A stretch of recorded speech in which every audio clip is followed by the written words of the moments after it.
नमस्कार दोस्तों, स्वागत है आपका अपने यूट्यूब चैनल पर। चैनल पे नए हो, चैनल को सब्सक्राइब करें, वीडियो को लाइक करें तथा बेल आइकन को टिक करें ताकि नए नए अपडेट्स आपके पास पहुंचती रहे। दोस्तों, बात करने वाले इन्वेरो इंफ्रा इंजीनियर लिमिटेड को लेकर है। आपने देखा होगा इन्वेरो इंफ्रा में अगर बात करूं शुक्रवार की, तो दोस्तों यहाँ पर शुक्रवार को लगभग 1.5 से लेकर 1.5% की गिरावट रही। इसी के साथ शेयर का प्राइस देखें तो 226 रुपये के आसपास शेयर अपनी क्लोजिंग करता है। यानी कि दोस्तों पूरे वीक की बात करूं तो पूरा वीक गिरावट वाला रहा। अब इस पूरे वीक का अपन रिव्यू करने वाले, इसी के साथ आगे नेक्स्ट वीक में क्या होने वाला है उसके ऊपर बात करने वाले। इसी के साथ इसमें यह भी देखेंगे क्या इन्वेरो इंफ्रा में लॉन्ग टर्म इन्वेस्टमेंट किया जा सकता है, किस प्रकार से इन्वेस्टमेंट किया जा सकता है, यहाँ से रिटर्न मिलने की कितनी संभावना है, पूरी चीज़ें मैं यहाँ पर आपको दिखाने वाला हूँ। वीडियो बहुत ही इंपॉर्टेंट होने वाला है, बिल्कुल भी मिस मत करिएगा दोस्तों। चैनल पे नहीं तो अभी सब्सक्राइब करें, क्योंकि यहाँ पर आपको रोज अपडेट एंड एजुकेशन वाली वीडियो मिलती रहती है। चलो दोस्तों, शुरुआत करते हैं। देखेंगे कब तक शेयर का प्राइस यहाँ पर 300 को क्रॉस करेगा एंड कहाँ तक ये दोस्तों 200 एंड 250 के आसपास ट्रेड करता हुआ नजर आएगा। चलो दोस्तों, आपने देखा होगा शुक्रवार के दिन देखे तो जैसे मार्केट ओपन होते शेयर में लगातार गिरावट जारी रही। जैसे जैसे मार्केट अपनी क्लोजिंग की तरफ बढ़ता गया दोस्तों, शेयर में लगातार गिरावट रही। इसी के साथ देखिए पिछले पूरे 5 दिन की बात करूँ तो पिछले पूरे 5 दिन में भी यहाँ पर 0.76% की गिरावट देखने को मिली। इसी के साथ देखें तो शेयर का प्राइस यहाँ पर दोस्तों लगभग 4 जून के आसपास आपने देखा होगा।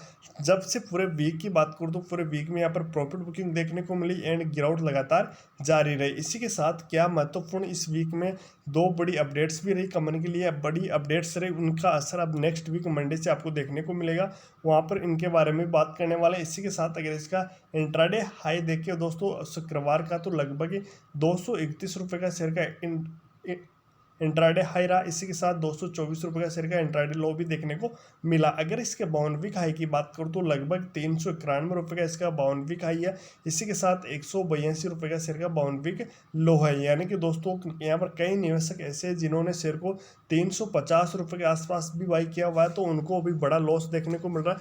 इसी के साथ जब IPO आया था, शेयर का IPO आने के बाद शेयर में शानदार रिटर्न देखने को मिले थे, तो उस तेजी में कई निवेशकों ने यहाँ पर इसको बाइक कर लिया, तो उनको अभी तक एक बार भी ऐसा मौका नहीं आया कि उनका पोर्टफोलियो यहाँ पर पॉजिटिव देखने को मिला।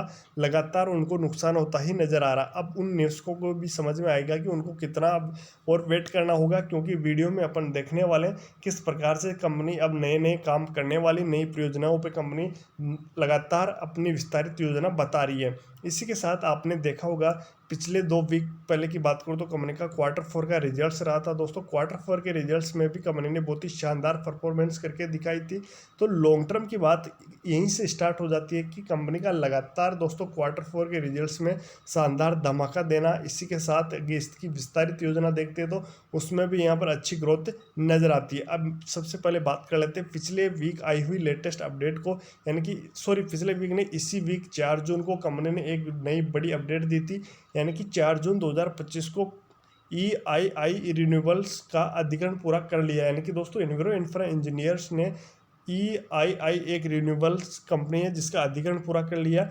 उक्त अधिग्रहण से कंपनी को नवीकरणीय ऊर्जा क्षेत्र में विद्यमान अवसरों का लाभ उठाने में मदद मिलेगी तथा यह अधिग्रहण टिकाऊ और भविष्योन्मुखी व्यवसाय खंडों में विस्तार करने के लिए कंपनी के दीर्घकालिक दृष्टिकोण के अनुरूप है। यानी कि दोस्तों कंपनी लॉन्ग टर्म में, आपको भी पता होगा दोस्तों, अगर अपन फ्यूचर देखते हैं तो किसी का भी फ्यूचर देखते हैं तो सबसे बेस्ट फ्यूचर यहाँ पर रिन्यूएबल एनर्जी का नज़र आता है। तो सभी सेक्टर यहाँ पर रिन्यूएबल एनर्जी की तरफ बढ़ते हुए नजर आ रहे हैं। तो आपकी इन्वेरो इंफ्रा ने भी दोस्तों रिन्यूएबल एनर्जी सेक्टर में एंट्री कर ली है, जिसकी वजह से दोस्तों लॉन्ग टर्म में कंपनी पे बहुत ही अच्छी ग्रोथ देखने को मिलने वाली है। तो इस वजह से भी दोस्तों कंपनी के अगर लॉन्ग टर्म का अपन नज़रिया देखते हैं तो लॉन्ग टर्म के हिसाब से कंपनी देखो अपडेट होके चल रही है।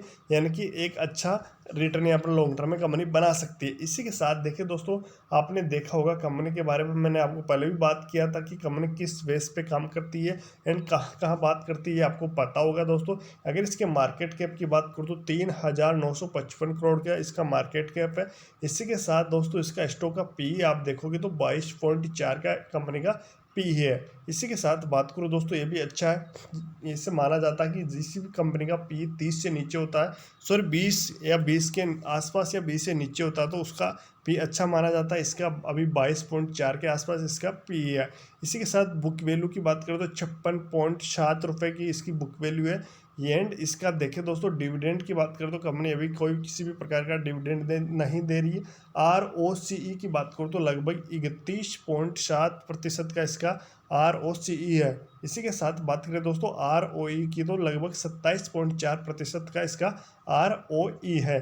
पेश वैल्यू की बात करें तो दोस्तों 10 रुपये की इसकी पेश वैल्यू है, यानी कि इसका जो मैंने आपको डाटा दिखाया PE ROE एंड ROECE, तो ये काफ़ी अच्छे नज़र आ रहे हैं। इसी के साथ सबसे इंपॉर्टेंट इसकी होती है बैलेंस शीट। तो बैलेंस शीट आप देखोगे कंपनी लगातार यहाँ पर बात करूँ इसके केस में तो लगातार वृद्धि देखने को मिल रही है।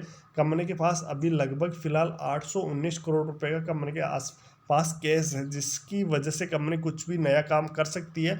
एंड दोस्तों इसकी कर्ज की बात करूँ तो कंपनी के ऊपर कर्ज भी लगातार यहाँ पर घटता हुआ नजर आ रहा आया है। इसी के साथ मार्च 2024 एंड 25 में कंपनी के ऊपर कोई किसी प्रकार का कर्ज नहीं बढ़ा, तो ये भी बहुत ही काफ़ी अच्छी बात है। इसी के साथ देखिए दोस्तों इन्वेस्टर्स की बात करें तो कंपनी के ऊपर खुद प्रमोटर्स ने यहाँ पर बड़ी होल्डिंग्स दिखाई है। लगभग देखो 2024 में प्रमोटर्स ने अपनी होल्डिंग्स में कितनी बढ़ोतरी की है, 0.6 पॉइंटों की वृद्धि यहाँ पर दोस्तों प्रमोटर्स ने की है, यानी कि प्रमोटर्स ने अपनी होल्डिंग्स कंपनी के अंदर बढ़ाई है। FI वालों की बात करें तो लगभग 0.65% की होल्डिंग्स यहाँ पर FI वालों की है।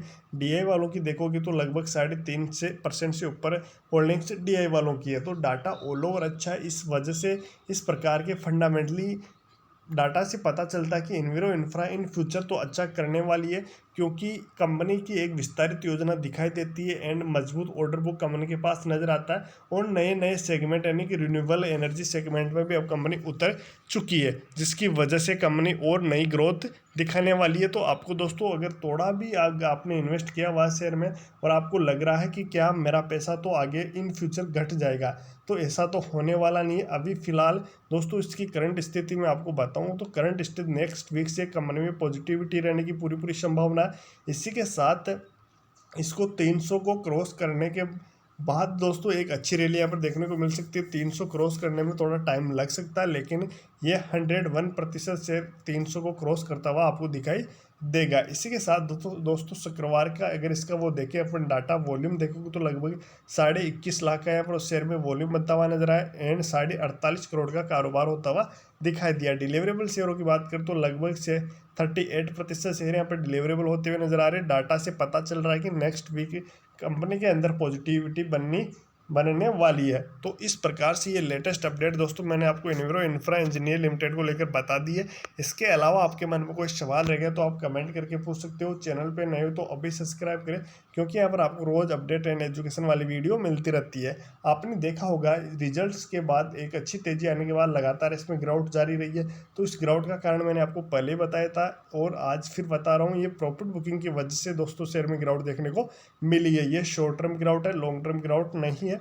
चलो दोस्तों मिलते हैं नए वीडियो के साथ, नए अपडेट के साथ। धन्यवाद।